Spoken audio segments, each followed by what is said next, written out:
It was a chilly spring evening in Washington, D.C., the kind that invited people to linger inside cozy restaurants, sip warm drinks, and escape the wind that rustled through the city. Inside Le Jardin, an elegant, unassuming French bistro tucked away on a quiet street, the lighting was soft, the conversations low, and the aroma of rosemary and butter filled the air.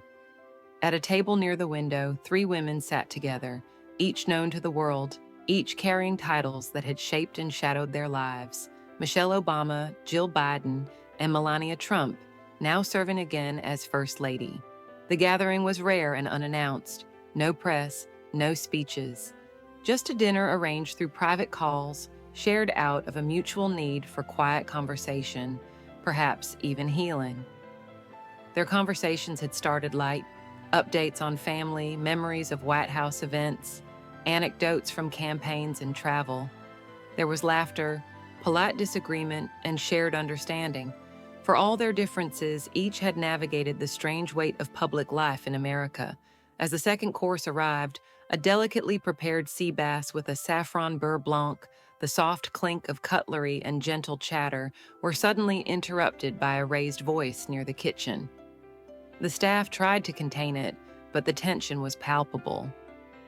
A waiter had dropped a tray of glasses, and a man, mid-50s, red in the face, wearing an expensive-looking suit, was berating him loudly. The server, young and visibly shaken, apologized again and again, bending to pick up the shattered glass as the man loomed over him, ignoring the attempts of a manager to de-escalate. Melania looked down, seemingly trying to ignore it. Michelle's brow furrowed. She shifted in her seat. Jill set down her fork and turned toward the commotion, her expression tight. The man's voice cut through the restaurant again.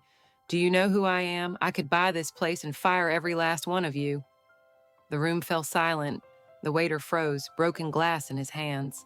His eyes darted toward the entrance, where another staff member had started to approach with a broom. The manager whispered something urgent, but the man kept going. Michelle slowly rose from her chair. "Excuse me," she said, her voice calm but firm. "Is this really necessary?" All heads turned. The man hesitated, startled to recognize her. "Mrs. Obama," he stammered.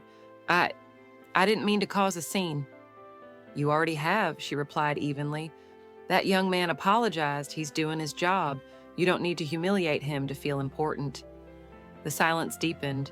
Melania glanced at Michelle, then slowly stood as well. "He's right to apologize," she said.